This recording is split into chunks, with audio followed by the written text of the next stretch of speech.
mangijani ki prestige margarine ye ki kwene mapat maki yobo ki diero may rom malamal chalo vanilla ki mukene mapol. Pere ki mo maporo dok chulo ko down ni kunti ki vitamin mapol ikine vitamin A, B ki E. Opore loy mechamo mugati te dokek ki jamo kene mapola ta. Nonge dukan ki supermarket duju may logoman. Luchatone aye chapa General Enterprises inonge dukan number Deki Rafik Building Ichikuwe Kampala. Prestige margarine, spread it, love it.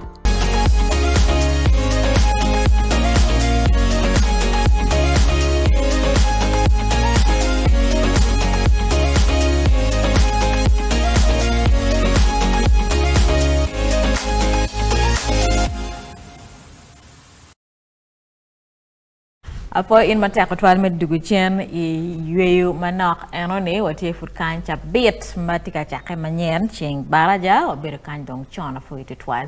Ubiti ya yu mada mejolo chen omera Mr. Larubi pat mor wenye chok duwe chok mwaka bedolo.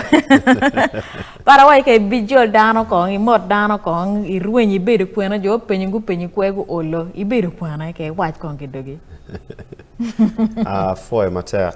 Yo matene ar one road TV amir moto won weng afo mera Dennis Ringi ofo mo gwa ko ofo du daro penye mada wacho jone party field ya wacho kong cha mukene ke ngole ke bin moro dano command this time will be doing mini wacho bira di moko for that year adugu chabera chela rio mo no watikan ka boko lok eto kati fail na tika chwalo news ema pe waji mene pe man bene kati kono ka no gi momo pera tek chia kero bene we yamo entatie atie pamir foi yen medigu chen afoy gang pajo afoy gwa kono gang bete twal kache in wang ma chakni pe nero par bir kind dong chon one of the pioneers misho enini urwen manok kunyuri and berry field eto tiro ngole wo bero kan pita pera chela rio mugo eto amir jelo twal pat Fine.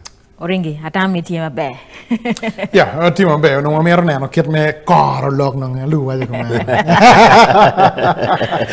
man no ngan mo de wa no man jo no ri pe ka che long log tin ba log tin bi antin no anti okire ine mi de wi antin anti okire ba yela pe ayela do fa be ditwal atin no du boko lok wana de ko wen wati set tin no mer ne no ngo ba dom pera te ko twal tun ko male me Uganda chawa me bogalam mer ne no kumbeti UPC gitika wache teleti iket me tela ma megila mak bandera papate UPC me be president in 2026 and I party wajene obed Akena kumbeti mego me eno chung be party pa UPC yo yam ayogamo ticket pa Akena I electoral commission offices kibelo nonga jala chel makilwonye na Ocieno and bot yogamo nomination forms me chung me bedo la wang party pa UPC patwuni oringi na niya cha UPC ukati kilok ni term pa Canada tiyo expiring me bedo UPC president 10 years so me chung dak me mako bandera pa party UPC is not right Akena ukati kilok kicharo Rier Electoral Commission manyen party UPC jo achon ke kwanya geo kibedong patu ye me extending term pa Akena me bedo UPC president manyote gen gitika ye ne ana yo bedo flag bearer age sidong jal ki jo mo Akena magitika kati manyen me mako bandera pa UPC ana Amerika gam kong tampat achaka yen me chaka ngara ni Jimario matika time pate wenko bedi gitamane koko ene ramot ya ko pero palo tela wegi pate PMK ne ramot ki nero ne tam pakara no dong chak ata ma long we waji tam pakara no chok to mino miro pe ki chak madong kui o chabera di mon ene ono miro ke chak chon wer no ngarmone yuppe pe gen makloni transition ala matika bino ento ema miro waji benane PM democracy tika timme wer ne na kera waji no ana bichung Ero ngato kena meno tiki chwinyu karo timwa o karo chung o wer neno Ocieno karo o kwanyo form manyote ipate mamege ni giti gena rio ngobo chero ka PM ene bena nyoro chwiny mati ikit mi dor gang ni genario ni go chero go pie mi kin ke ken gi ngato loyo no don ki mir rokucha mi chero kachung ento chu matika biro eni an ke bora ne chala tura ke mineno kumberi tara mi achel ki wiye dong ni ko kwanyo fo mi chero ka bedo president ke no mir mi bere do do duongo la chen pe ni kar ti kwe gadida ini oringi Akena me chero ka kwanyo electoral commission chairperson machon ke to manyen work ye and me mako bandera. Is it the right thing to do? Ocieno ge are they right? Itama mege. Yeah, tena mot kumbeding gen matika teme UPC. Tie teleti mateka UPC. La dirt Joseph Ocieno, he has been a protagonist in luck me reviving party UPC. And me chair electoral commission meeting obana nomination form me chung me be the party president ye ma diet matika bieno Akena me chwalo la me parliament me yam north me chair ka gamo bene form so gen wen go choro ate okwana kama ki gamo ye form pa electoral kama i gamo form ikatich pa electoral commission now la penyo tie komane genario wengi me ni form Joseph Ocieno kashel ki Honorable Jimmy Akena ginwen gimini form now la penyo tieni nga ka nominating en shall party president pa party UPC mechong iye ma diet matika beno But ring ani neno ma mega neno why UPC as a party kong mir kong go beto kong ping kong ki mwer mati ken gini kong ki settling kong Pian porong wachi di one wing nung wachero, pawang wachero flag bearer. Ana be Ocieno Joseph Ocieno, but here on about just Jima Akena benati. You see, the study need to be done on that ruling, the High Court ruling. Ma wajani Jimmy Akena is not the party president. His term has expired. He cannot continue as the party president. Fortunate enough, or unfortunately, Jimmy Akena went and called for what they call the delegate conference, which was a hybrid delegate conference. And key delegate conference, so Kateni, and he can now continue. Members unanimously agree that he can now continue. Now, what does the constitution of the UPC say? Is now what I need to study and understand about the term of office for presidency. Is it limited Ian Chalo and Orengi Kati party president? I should only serve for 2 terms and I'm not supposed to contest again as the party president? If that is what the constitution says, then Jim Akena would be wrong. Well, already gen mana tama yeni ina neno ngomote me. Uganda kanba gimoma logo chiek pe. We should agree. Wachiri presidential term limits. Mwe mwenye kikero campaign mana kilo ni toji kwata ko. Ne peke mark pen chiek. Ento ke mark pen chiek kumbe ni dongwa peke presidential term limits. Dong ngamo lako ginin aki the powers that be. Pakena ne kumbeti munyu ngamo time. Lo delegate conference kibene kineno structures of organization. The highest ranking organ per organization more again is the executive.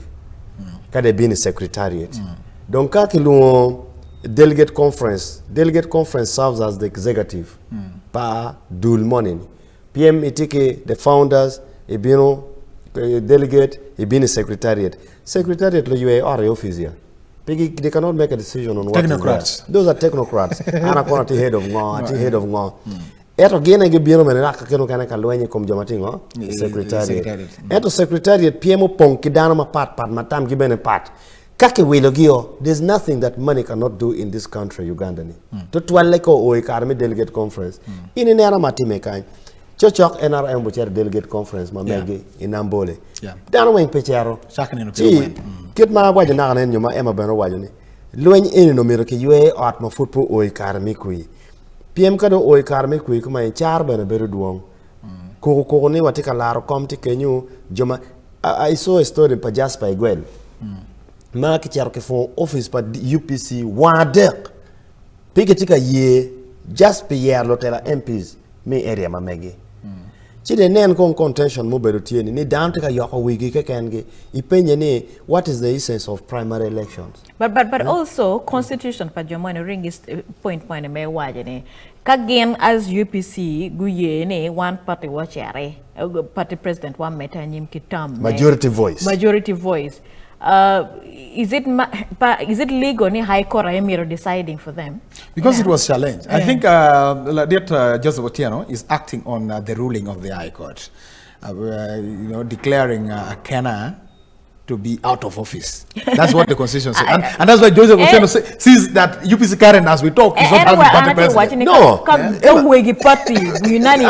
General wacheba kana met tamma amer wachini on me any record mamega UPC as UPC does not have a substantive party president and chalo and Emma right now PM achel mo angeyo ni the way Otono left it was never resolved yo ma kana bino kwere kombetini nyomo ma kana beru kwere komi was never substantiated ni piki kelati atini ke kwerni in de betie eto bino anati president chaka kombetini and remember Otono a chalo ngat make voro ngene kake vuri ka mone chi e lago nge chi woro ngeyo kake vuri ya chalo gok make nyor tiene kindano chi what e no tukido wanye anadati ye manyote ogaka gaga kombe do tieno tika bino tika gweyo ho wacha voro nyere ka neno konka a umoko gongena de wen no mir kongo non kar wakel gi wakany wachine ojone Joseph Ocieno has been here before ke kana no pay kar and the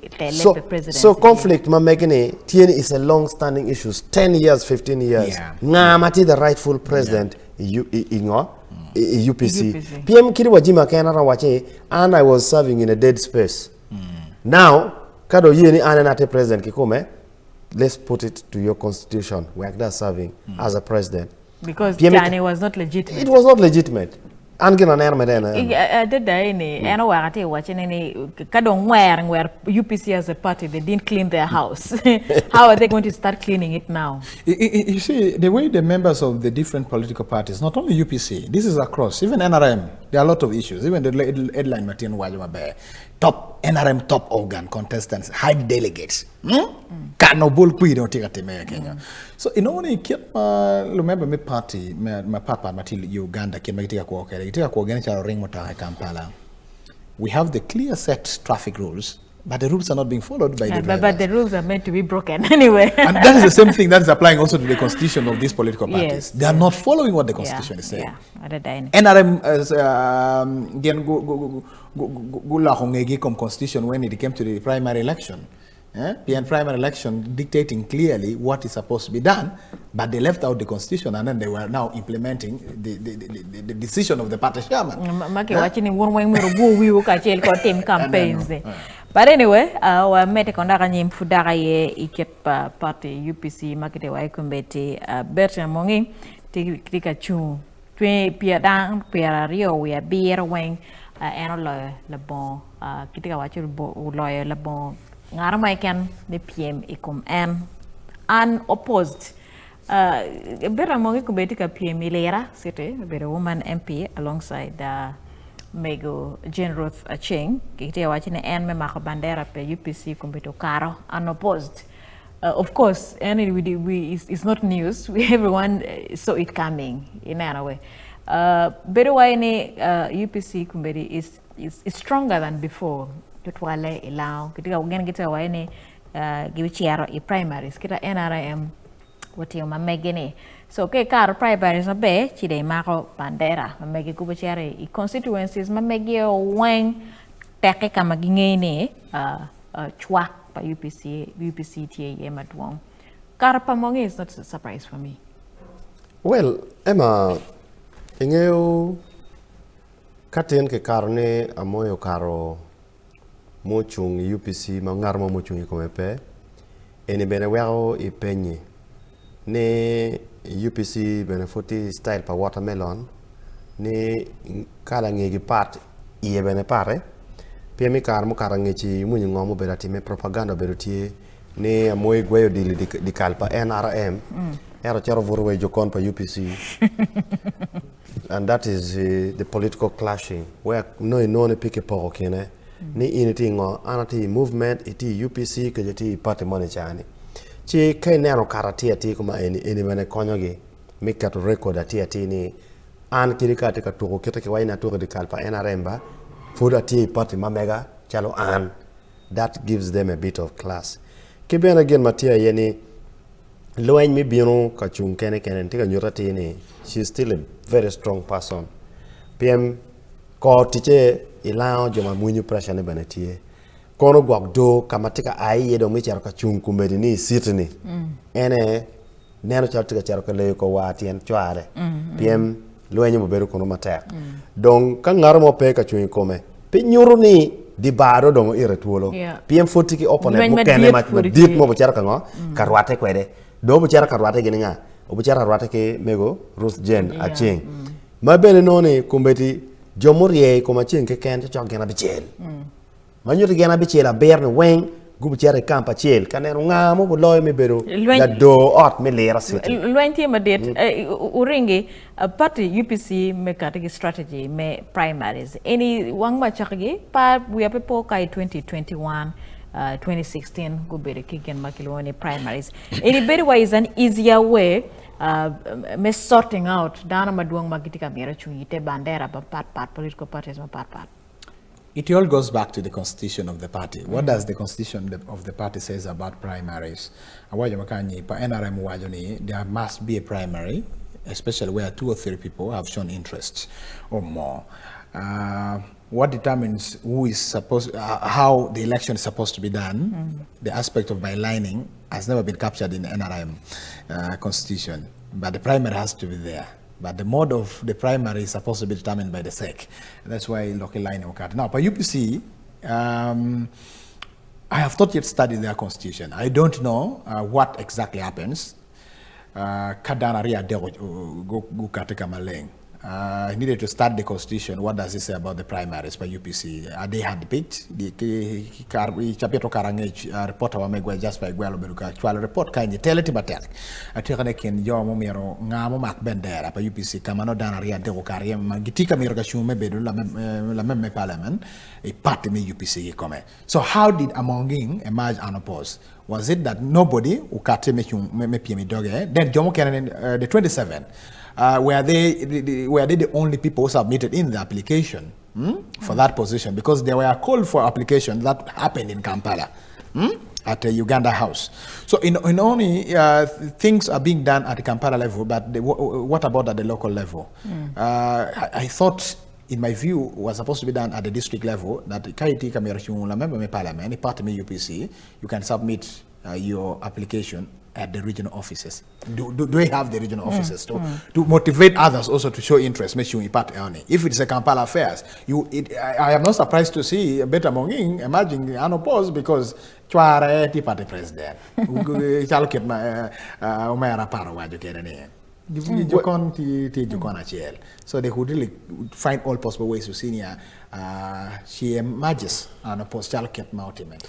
Gen ma romo med neba ema gen ma ngeyo nyo gen ma anatama ne dano pierre we bear no gero karne no giti unopposed but also aber wachini ono miro ko wa penye ke kanwa ne DPF gene UPC tiki members are D magitiki capabilities magramo a kabiro ka chumi positions ma part PM UPC ma kumbedi ji ma kanata ka koloni UPC ma dan fotika nena ka chako tekiki ie PM jo ma wanu nge UPC kumbede jo ma yang no guteki o inono wigu ngolo kara line chi young generation young blood men have the vibrance money care ma tek tieni tie gena di magram katika chum kage knock then you don't expect so many people michil bino ka loin ne laro kom kete munye kumbedi piaro berne because iromo wachini watiki positions makuma eni ero dana di mateke care magramo bini ye onyo dana di matite UPC magwaji ana be member pa UPC wachon atiki care ID na en because me achel me be member mi chungi pate mi rebet mo apar bor mi charo malo mi ario gen magi wajo mi rebet ki pate ticket pa UPC ni initi kwede for at least 3 years mi adek mi rebet ki care ki capacity mi lock yo manoro mo convincing dano which is a very low standard thing and adi matikwere kido mi angwen wai mi rebet ki Uganda Advanced Certificate of Education now You know, some people can meet 1 or 2 criteria. No money pay. Chin loka kwan beneti kenyu, loka mwaka beneti kenyu. Kidong bedo member ni. An kumera rawa cha mero chung. Ka chere UPC makona pay waki membership card. But also part when they ringi better mongi and 27 others magukar unopposed primaries in it's not the same for the other political parties. Jalo NRM. Nyuroni dana petika ngwej kono membership pedwon kono because we bring in covering NRM kaka echa dondo road kaka dana magu mago gam nomination forms the primaries but over 3,000. I think another problem Matikan and UPC, it seems to be the cards are being played on some few individual chests. Like many, the party reaching to the grassroots seem not to be moving on well. I have never experienced a situation where member me party UPC mechiar pay mechiar te dero ka nyoto be party mamege. It seems to be a Lira and Kampala affairs. The vibrancy seems to be Uganda House and Laos sub-region affairs. If you go to West Nile, down on your UPC machona, UPC manyan kogo. So what has happened over the years? Being open UPC tika there, okay, come. What is making them not to reach there? Another advantage of UPC take they are registered with iPod and they are beneficiary of that money. And the question is also accountability of the party's money. You down on a political NRM being in a channel take one now. Now what about UPC? Are they telling people the other aspect of money? Trust me in Uganda kana UPC ukataka malengi lokwe chera no no part bene muro time kwa no chera ko no regramo political parties weighing what Uganda gino chana ite iPod with the exception of Noop. Kiri wa party mala wo ukate gino chana Common man's party dano ba chera gino chana ba bene chana kimini gimi konyo operations ba megi so okay munyo party mama munyo gitika jenye kom gamente kon bene gitika matrem pa gamente no ene gimo marak PFF la wo pulling out odo. No, gen ko karo. PFF was pulled out. Eni kiwani ni lagwe jenye no foot ching pe. Kachio da oria bena foot no ni tek chireo kane. Eni mere jenye mo matie ko beni. PM gimer na ni we are the strongest political party. Wane wa tek, wane wa tie, wane wa argumente. But the only not even a year old go. Yeah. People's Front for Freedom. Get a year old. Era beri any party ma kichao inge FDC poro. Chidong jomi iye weng se muju nganda gi kono besije gi kono ngagini. Ene joma pigi is a new olone wine mga. Wakero wala old wine in new ulako mere chupa eto komi yene weng lo jura cheli. Besije se muju kono ngagini. So alaka mo pe. Genma ana neno chalo mabe UPC ema. Ayene nen chalo gi peka ter pata gini chalo biachara. PM kan kineno chalo kumbe party mo kanni ichere no ngar pot MPD achel dana boro wuchar go kwanye nomination that is also breeding ground for conflict lwen chaka kikenyo PM kineno ini kwanye ana kwanyo ringo kwanye one more take keme genandi genachel wachako yako wiwa ke kenwa amer wachini by elections pa party mo kana furtum la wo maja eni kuchpe people still fumbling ini tima gena komanda ini bichungwa ngarmo chweli that is not the issue. Gina pera takne oye la tela makwiri la tela maromo konyelwa la tela maromo kela la. If we have such kind of leadership in UPC, why watch it in kichere? Amer bena watch Emma. UPC ket mo chungkwede.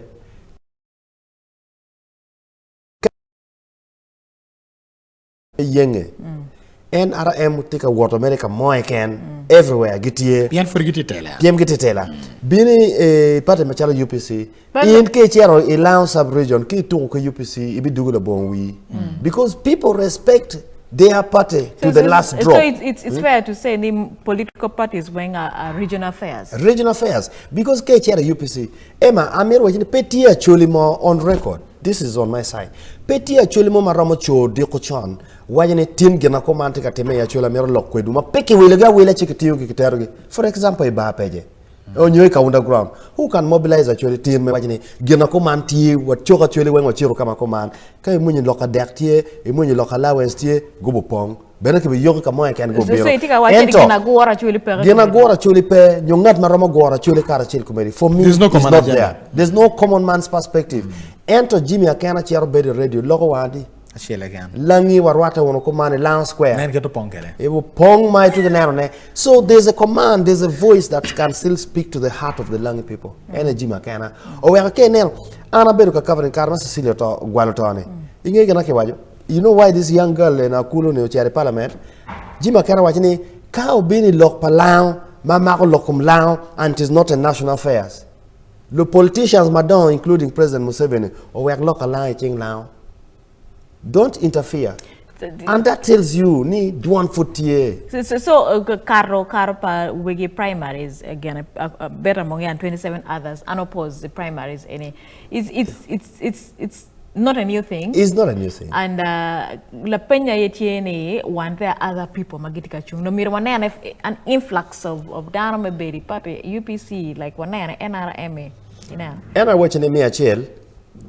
Remo maliet magitamano gitiki kerni manake magudonya. Wegi jomati pate FDC magati the UPC magati kumeni ema wegi guy magi bere ke lotero ge logo they harmonize their issues o wek lan wa wek chai wa weko ko ngado chere eni kita yang no ketelo ke tela eni re ya chuli ya yang maki chal ke la dimola ge ke kelo mao ge ke kelo megaol beto chan gini kano ke nero ngarmo mariak kirimo no tiwa US ke chwalo mese wa la tena ngade riak o dwa ko bin o kon dano gang te kata eni again ma UPC te katimone eto boto ko mbedi do donga wow ngo bino ketika poko gimone kuja wow dano wente ye so that kind of effort where year lo tela mabeji and also me do kum local part ken nano quality parliament kum bede magen go bini parliament e parte me UPC they of quality not quantity ken nano la me parliament me rote enough Jonathan Odu his submission on the floor of parliament on a legal basis he waju but yena do a chele nena kena nen mego me yam north modonyo nyen get ye makagi ai parliament bana ipenyo ni in la même parliament makwena ne piano look get up part and that's what UPC they don't look at the quality not quantity more has to be done and they cannot stand against 500 others and so we need more of that but you do quality not quantity no and kina no ringo wajane ne it ke nero more to some extent it is more of Kampala and Lao affairs and to the other hand remember it's very western Uganda tung bara tung kuja we had a very strong contestant for UPC Mutu. Yeah maybe very bad and you what President Museveni for dog wajane yes UPC kibora is something that is solid and to wajane and kita rock on pick loka chen ki rock we popularizing and take a missing yeah ne kano ke kera dane ke chet ke mo pe era kera ke mor pe NRM ki wor ka mo ken dano ro yelo we di wo ne no yelo me to ko menyigine kane ke rock rate ti dongbe poko FDC ki UPC data ki no chi gene merte med la kera mo kenyo but wajine giti gen PR wa ber go chung ngaro chung kum gipe mir wange ni gen PR we berne loñ football tum piem jobo chung kum mo kene dua ta da ene afo ret wa pe wa roma nyu akolok en go tiro en lo ka dir tak pa dir ma mero meta nying ma chere district me arua kama ko be kite waji fudda ka ye adoki kui me primaries pa NRM kelo tele ma duongo to petitions pa duong ma ki chwal kumberi NRM tribunal kumbeti la chung me arua la dir atima en kitiko kwero koko mamege igana NRM tribunal ringa mera chakitung bot in PNP AK West Nile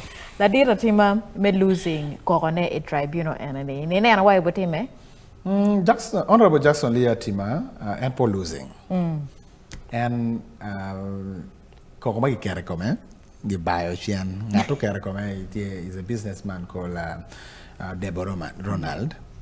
He's a radiographer. Ma eno doro atima ni he sells maromo abishel kui po bolle e enter results mo I cells oni gikwano and determining kui mukarati makar. So he challenged that ground. Where did the registrar get those votes from? So he alleges ni atimali ukwalo kui cells ma kui pege bole ye o mere well kui ne ukaro ano karo ani.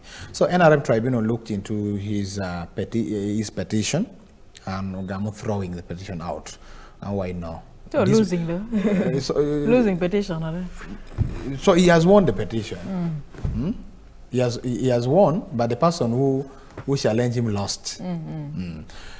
So NRM tribunal, that ground alone cannot cause them to change the results in his favor of the petitioner. So therefore, the person who has been petitioned continues to hold the flag, and he has been genuinely voted by the people, as the Constitution says. Whoever is voted by the people has the right to continue serving the people and holding the flag. But that takes us back to the issue of the tribunal. And I wanted to, I have given my submission about the petition by NRM. If Pat has a different views. I don't know why you can't tribunal and pangeyuka independence, your autonomy, your fairness, wrong, but a tribunal and me achel ingeo independence lobo nga mateka beri become enemy. PMK nero committee Emma in favor of the sitting candidates. Kokomo ka kan mo kara kum la tela manonong ti we come chon. Kwanyene ki we come tak. PMK achel la tela manong ti office tiki chene, tiki kero, tiki audience money anone. Ki connection anone.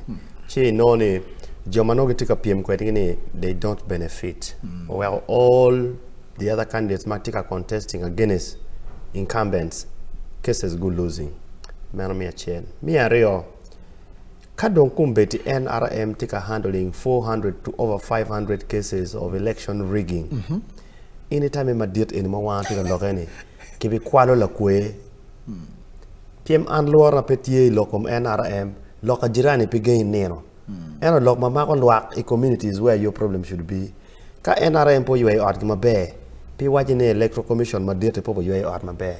Tami la kura nywa ki kuri Jim Ming matika time eni pick di we ko chere the major elections because me achel balo chawa balo chene balo kare jomatika lwen ku be an no mera law no mera ngare mon mu por wa queen number dek ben fotika jar ka loading case ni an ke lawyer pm ke timanywa era ngeni case eni ki beda rie line ki kwali in ne ti kwe wa ke kwana mera chiela rio pi bena duong chalo nyik moranga ki kwali ngo mo time ka fudong way ka boy be neno eto you can't still believe kido maki gwer ke besene ko de bi yengo an neno chalo lwen matika teme is not called for and also mirwange ni incumbents ma poll bena go losing and that is going to affect service delivery in the remaining months mudong mo tika koro hands election manyen ka cheki handover achiel ki chwe chwin ki vo matie ie adono palo member me parliament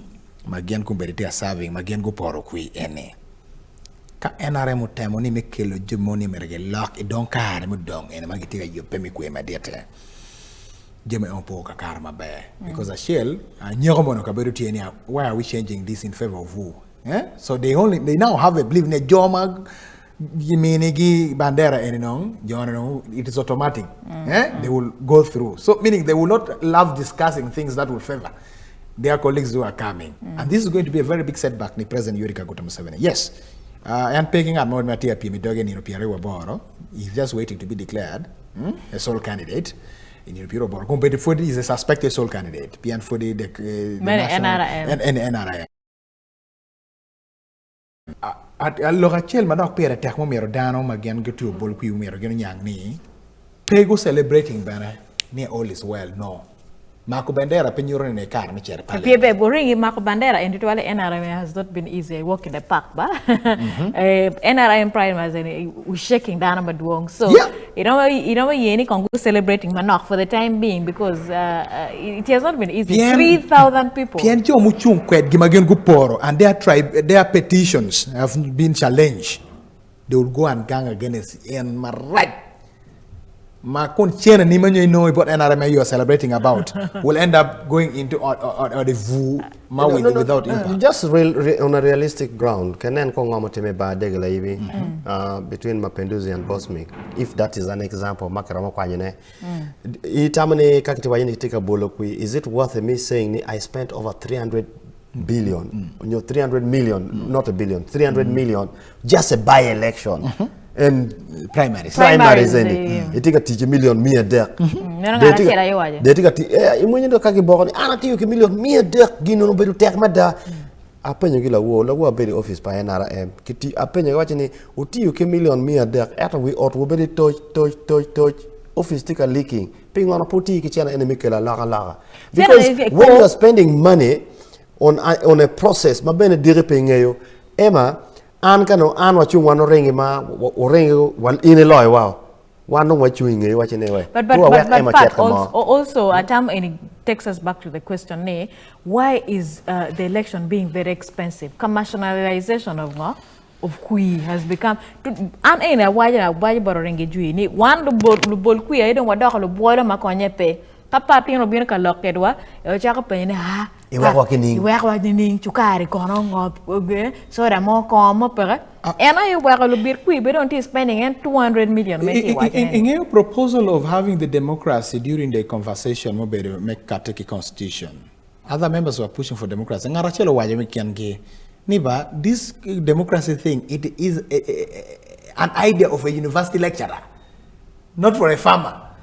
Now we are implementing Jomi pa Jomo Kwano man watika di lufu makpego kwano merogen bene go chalo Jomo Kwano, and that is where the problem comes in. And those who have gone to school who understand what democracy means take advantage of the local population that does not understand what democracy means. Anatamane pero kamati yete achien.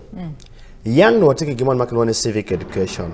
Maki doctrine ki bolo ni in la bol kui tuerni kui bolo kining la tela mabe timo ngo entro kumbeti watela ngoma lo tela miro tim ti lo tela makana makichere tela ba pigi nge ngo miro gitim la tela ma food biro wachne amera yopo amera yopo gankwan amera yopo bridge in tika yopo bridge tika cholo kwan gamera men tika mi universal primary education in kila bol kui kingara tika lo ngama la ming miuti kenyu. So for us to clean that and tamane politics kumbe Uganda kirika don one lock ma pig wan wachwe. Commercialization of politics is not going to change. And is it two-way traffic? PM? Le bit quick, le bol kui weng. Weng gete kameto chene. La bol kui korne iwe wakining ki wergali mi angwen. En la bol ngato chere parliament dirika do chero til le mor makalone recouping. Ni abalo million mia dek. Ka donye parliament ko tuang dugu ma food party mo gimo. O wegnero inge mwaka beach dano dak. Ngado goyo ko wow. Ngado goyo ko wow. Amira bene watch scenario. I've been in the field. Ema tie mo kare magi loko maraje kum lotela ero te khacheno conversation la keo eno ne dong joma tikanda kwa not only in Acholi sub-region but across the country. Inogiti on the double side of the edge tunkan gena bene gitang tunkan gena bene ding manogi yene ke chokyo kama and another problem is also the interest of the sitting government. And any car me beto kui primaries ube ka wache kanyi wano ringe part ngara mo beru ganka fu peba kenyo por maganya now we central we ku beru tika ko bigger campaigns ko honorable but anyway ami dang waya apply no wow ko iwa chim ya wa winki bot won juma mira moto part bana party eno udugo chen ngedwe maduong ma eno ti feel lok eno penye kama eno beriye wa kano lok kibu ringi e bugam chima beku eni kono wore ko chim ringi over to you. Yeah, aberga wajo ni line wati tuolo me koro ngat mano tika mero mio contribution wa mege line wati tuolo go chi mi tama mege be wan bo wanwa ko megwa kan cha mo kana yero be tami ma pat ma megwa wa mini kare I mio tama megi karo wa winyo bena ento no watika koro shim aberga merge medo ni lokme ye lo me Uganda is majorly determined by the sitting government achel they are gonna appointing governor in Uganda. Chana Madia kitung part ke. Then local education part. Tieni ian pero fonyo ngat mo ng pingeo jemi mo me o level ma megi ko ni dir ma ka ngeo style mi chammi and berno chako ka gena chako ti en diro me yani so it is a deliberate move ni miro people should not be properly sensitized so that keep them in the darkness caro in position ni mete ke chamo ne mabe and that is what I have seen over time ni it is a deliberate move pe me fon ki dano ikiet mo mil yer lotela what need to be done rightly pian ko ni ke fonyo dano wen ti ke nge chalo in ngeo style kuonio lukuoto pegirwata ba no Emma an ma tamnen mero ke team instead of Pietro Dano ke chene I've been to a campaign ma I would testify wajini kiruka na chere campaign palo werin man lurema mo kana I have personal friends mo ma lo ko ge campaign Emma aroma chere campaign apo chene no anete ka poko chene apo all over 3 to 5 million one venue look at me your channel ke temo mane ene chimo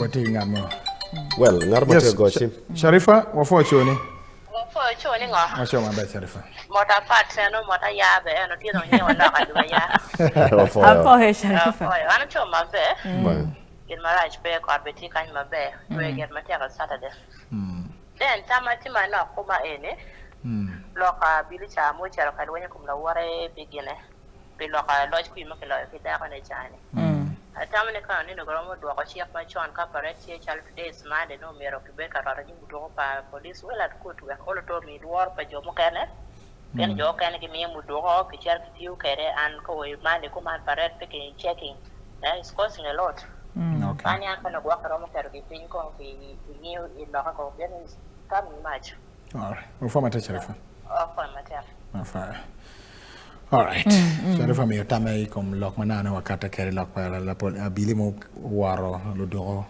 Kum no wedi nene. kom lo wedi ne kar be beto ku yani so the aspect of gun violence also during campaign is a part when Part niti waji wa loka poko chente. so inoni ngarmone o mio million beach ema mer wachini regardless of chilean di make poke campaign petit ngarma roma ene a ke campaign very me dok chilean liba pa wa gange pe mi ario chiana me campaign pole wen beri chelo en chiana kra yang ke wai ne beri chelo chiana pa Indians ni kon ke donyo choron ka ke kwanyo ke miyo ke keliwo tumbe na ke kamati yene chi value ne an pa neno matiati ente none ngarmono a ke gange chawa beach o beri wa chawa par chel wa chawa chel midi wo Dokali bapa. o dok chilinga liba pa nyo liba bero campaign agent benefit aliwa pa campaign agent ba what do you benefit from because you're spending a lot of productive hours koro kamunyi local tela money Mano kuor ka win loka tela was not bad in itself. what you at money Okay. one do TV hello no what you looking at kwena tilo ke dan ma ke Kampala ni ngani ani abe a former teka belen tama megi tama mega tiego man alo awati ka winyi tilo kabe elen premature quarter ayo abeg pay win TV and to lock it direct pian ke winyi duoni ke keni koni dok kina choto okay an tama tiego man apo winyi program wonu tikere afo bena an mana party alo pogene party alo no program no ti lo TV chidong tien dong akaro chunya wanen ka wunyune en program wo kerke tiene program pe an chue chunya ti kom no tera mi achuli ma ko be tiga chere wibie malo jale parliament ma kom yiri joni gitinga gen giti ka gi chwar gi maro gi cher ka cham pe par pe gang mani kubiri ka cha tung bar wala mo yo kubiri ba pe ka cha ma kon mo tampi don lu mi gang gi tampi igi ki family ma meki ena dano cha wan bol kui me wata pe e wa pe ali ba chen man me me kairo cha wan mo wata pe ali wa chen man me i wan pe wata pe development me pajo mo ko bere chwe chunya ti kom wan bol kui mo cha wan wati no dan me achuli kido chwe chunya ti kom jo ma ti ngo ka chiero malo pe ki paro pe do pajo nana Ofaya. ke ko biro ka biro ki barwa ke bien ke tuan yom chuin ma ke tuan buara mama ke kelo matek barwa ana ene bebe amier ko bir dano ya bwangi matuolo ko nene pe ko tampi ali wa chiel na me mi kaido ni ko tampi donga wa forma tama tak poe won wa forma tak yes Emma agamo loka megonio ana bero la mo a week ago la tela mabe dong loy weng la mo ma dana weng tawon mero ke boli rekui o poko chobria nyual be igayo weng o mete ke nyual be o mete ke pep ni dan rong nem ne chobria nyual be achiel makimini gini en dong jimi weng tikenyo chobria nyual be chili ali badi ali piara boro at was piar bichel piara boro ke poko igayo weng gang mo no nyual be dong wajiro tero gi ka we o paro poro won non po budu gi gang kan kuigi kwogi jimi weng ma mako kom gi don ke wile ke chobria jomo kene kuigi gitika wile ke besen nyual la cho mono beru o ya jo dago ne pinge wala dago nyual ki ni ngoma dago mer mi charo kere o yak ka don kar mi campaign ti chalo kuma eni MPs don gi bino ga yowo chobra besens mi nyualen ki nyingi man chalgi eni mako chelbe ye ringi Dennis MP ngari ki pokoti gain weng me char ye ken gain jar ka luak ne ti luak ko ringi ke ti luak ko man wu ton besen nyeri ka pa boli ne kuyi beru chalo itika luak ke yat jok wala chan ene klo ni lam dogi ni wote luak wote lam dogi wala luak ke galera Sì, non yang no lo ke galaya, lo ke ngo. Wajer kulo. Sì, ngata gana mego wai mega mer wachne. Wano te mer wach lo tela ma megwa ni la tela mo chere dog teach. Nyomati MP ku no connections mo achi teach mo ne tie ema bin team gi mo ne tie o min wa virtual connections maromo meto kerwa ikitni wano kwano ete kwanwa ni wacher wa mete ki teach mo kane. No romo beru be. But waromo dok ni ning mit o kar ma chon ma in la tela in la ruby in ringi chere logo ki dane wa anba ka chere parliament amira lok kuman wak kila loka kit me yor ko ma loka kit me kwana loka kit me gudi tiche parliament me lok kumbir gino na mo e kan pe chubri annual boy ma pok pe besen mo ma pok pe ngaru wuni lokani pe ke be wach ine de la chan de loy weng people mir ne bin we nyim dano wadi ngat by line wa do ti hello alo ocho ni ka ringi wa show ma be wa forma tak mo jaza pa we ka be pe mo de kon pat mi ra ma ka pija idom Foyo. Mare ocho ni Wacho ma be. be anton ta ma pera mi no loko pingo giti ka ma ko nasra di palo tira ma ne ke nyual tin mi ra ururi te la ten gi mak chili kampala ka ya no loke pat ba gilwoni identification number piera tak ID mi ra gamedo ngene lo teno tiedo ne lo teno wele tie command okay kumena chani yang Foyo. ka foyo ofo wati ngat mo te go chin ki Kenya one lo TV hello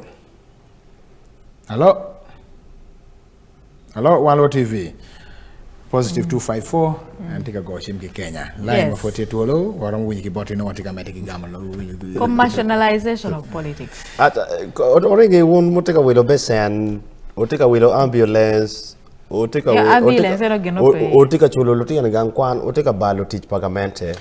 Wilo ambulance teach pagamente. Kumbe rombe jomo kanu ka function higher. wati ngat one lo TV hello hotel lokinga awo chikonga shio mabere shio nade eyo Kenya side makani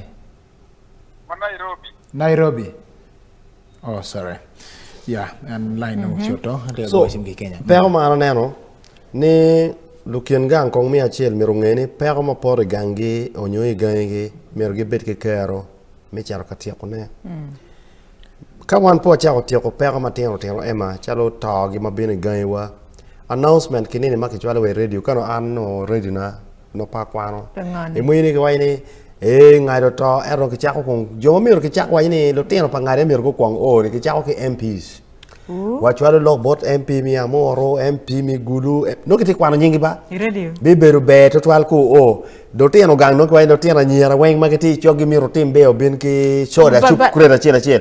Is it worth it to announce? Announcement waji kitim ko mano. Ena ti wachini ena do o we level ne. Ma Jimmy weng do legati kuri. Actually yang no pe wa Actually yang no piti kumano.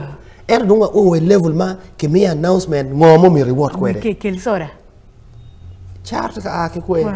Why are we degenerating? Yik no don kan la rubi diri no pe no mir fudo wachi lo remi no kuni ena gena ko kel soda. No. Actually lock it wo. O wek tela charo, tela nika don fulla tela fupo men wa ambulance liel pikiti yu ke kelo ni. Wa liel ko meriti ka go appointment ki wek neno gullo wati ke fashion. Lu teacher wan ni won wati cheng bar jame o chiambich. Chiambich el ne me yoko liel ki yik. Ambulance mir do beringo I teach. La tela moni bene ka tek kama ambulance o en Robert tie. I mean la tela tek teach ma tek ma da tika te bongo ma tika yoko down na wengi. O ring part why point pa be wa why country lock me lega kamaleng anani kong ba chel tika breeding gena kilmoni gena laziness. Ma tek.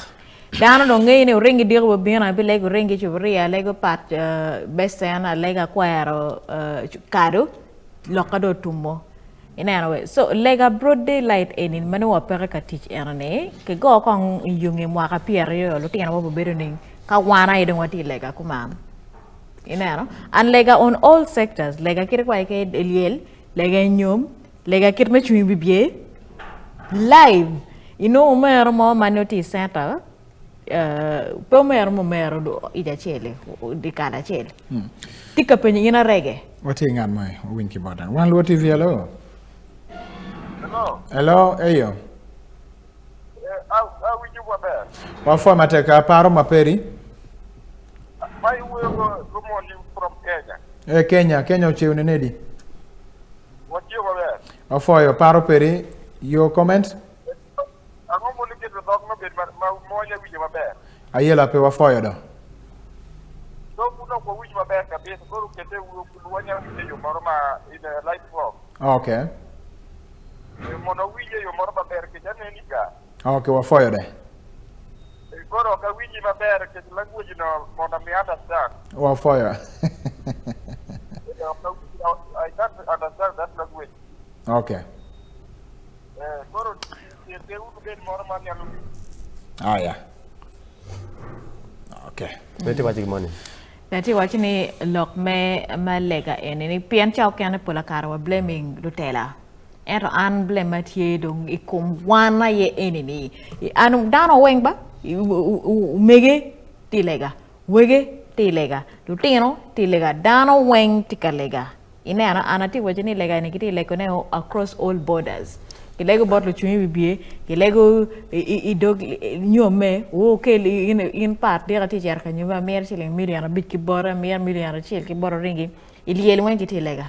Ano ne mana wet. Pingo pe ki yek ma kit simple kira yang ki yoko yeke. Ana wa yang armani. Kunyo ne yek dong is a part by the way. Of course, bene kiru ngarmona ta imunyi be kinini ke wear mana chachot. So it doesn't give legacy pangarmani beno be. And we are probably watching kan yana ma moko tamana te chere nyom abe luon lo rema magatwera wot kweda they should spend money on transport pm da kono ay kama bo era pick creating WhatsApp group ni fo donc mer joka chene ene petime mi ario lega ko mo te ka lega ema ka in pe lego lega lo tela magi beru chokwe including our political friends in ngege chala wan ene mo po dira chokwe ni wachi wana wake wana jenye wana time chala wan bwanda pe actually iye yom ka ini vone actually iye yom ka ini lego lega actually iye yom ka ini temeni in la chan piem moni mat nena en la lonye ni tam ene be lonye mere chenjui ene tima be era pingene chiene welo kwa welo kita ini kwa kwa ma chenjui is what is going to lift you up owe ka in don peti ka chok ngar mon mai legi chen ana I contested some years back era mere wachini ema peti ngar mo maromo wachini ene kwany wo piero biche mi ira pieman chiene man no campaign a wechi kirati yu kwere. And later on, when nyiri ti bot gamenta nyiri en la ko joma timo ko ma ene wai wa pier bit pa gamenta pa no. Why? Because I know what I want. Well, what is Yes, hello. What format are you looking at, Gwana? Acha logi Jimmy ge toro. Ana me babo. Wa fo mata Jimmy, mi tami kum log mo ka te kede gudi ngone. Ana wini ngo wonti logo ne gine don isnya pilar. Ana ta ti kwan ana aga mu era ti toro. Yeah. Makaya po di log ma atung bot bo tu yamuru. Amira po widar ma adi tung kunu wangi ye mati. Wan bulu ma babo mu aga muru. Kiwa chue ko da ka mi holiday you know. Ya, so ana fo mata di program ni. Wa fo bena. Atu ero kel gin jo matu amor kon kene mo bin wo bod bu kenyi ban lo TV. Ati atu wi ngunu wangi gine kan itoro ka romantika. Ayela mo be wa fo mata, wa fo na wan lo TV. Yes. Picha mo budi wa dong waktu wa pat dol will tami matin ringi bo dol mege wa okay kan.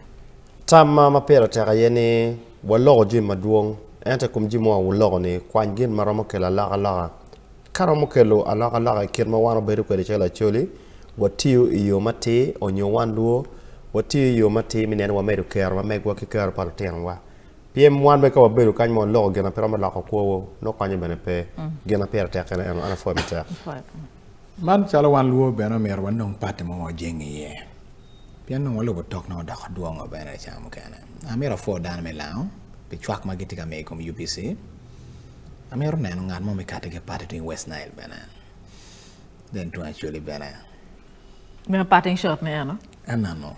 Apa itu hal parting shot kita aja pe wa gamo wa jemni ko kini rhetoric statements le mo wa ko ma fare al par paro ber ke dwa jamiet ini ka iyo menene pe age wando tutual para foyo ringo foyo ye wa ge kakany ena yu mabeje mo kana kutika mete kany I wando TV ko na kumno bieno ki lokanga mo chwen ki benem raj no tio ki karwate o foyo wo maru bet mabe